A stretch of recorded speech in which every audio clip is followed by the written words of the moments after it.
আসসালামু আলাইকুম ওয়া রাহমাতুল্লাহি ওয়া বারাকাতুহু। আমি যে ঘাসের জমিটাতে কাটিং লাগাইছি সেই জমিটাতে আজকে পানি দিয়ে দেবো ইনশাল্লাহ। তাই পানি দেওয়ার কার্যক্রম চলমান। পানি দেওয়ার জন্য সেটাতে পাইপ লাগায় পানি দেওয়ার চেষ্টা করছি। অন্যান্য ক্ষেতের থেকে আমার ক্ষেতটা একটু উঁচু, তাই অন্য ক্ষেত দিয়ে পানি গড়িয়ে আমার ক্ষেতে আসে না, সেজন্য আমাকে পাইপ লাগিয়ে পানি দিতে হয়। আর ঘাস চাষ করলে অবশ্যই পানি দিতে হবে, পানি ছাড়া ঘাস অসম্ভব। কাটিং লাগানোর পরপরই পানি দিয়ে দেবেন, অথবা এরকম ভাবে আপনারা লাগাতে পারেন যে পানি দিয়ে কাদা করে ওর ভিতরে লাগাতে পারেন, ইনশাল্লাহ দুটাতে ভালো ফলন হয়।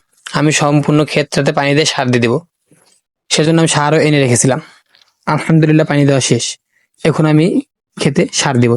আমি মূলত এখানে কি সার দিচ্ছি, আপনারা অবশ্যই ঘাসে জিম সার এবং ইউরিয়া দেওয়ার চেষ্টা করবেন, এবং সবসময় একই সার দিবেন না, মাঝে মধ্যে সারগুলো পরিবর্তন করে দেওয়ার চেষ্টা করবেন। যেমন আমি এর আগে দিয়েছিলাম জিম সার এবং ইউরিয়া, আজকে দিচ্ছি ইউরিয়া এবং ম্যাকফেট।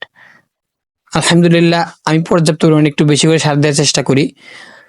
আপনারা একটু শতাংশে দুটা মিলে 1 কেজি 800 গ্রামের মতো 700 গ্রামের মতো দেওয়ার চেষ্টা করবেন, আলহামদুলিল্লাহ ভালো ফলন হবে আশা রাখি।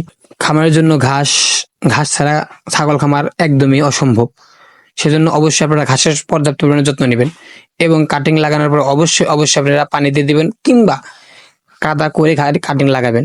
আর কুড়ি বের করে লাগাবেন, এতে দ্রুত ঘাসটা লেগে যায়। আমার জন্য সবাই দোয়া করবেন। আসসালামু আলাইকুম ওয়া রাহমাতুল্লাহি ওয়া বারাকাতুহু।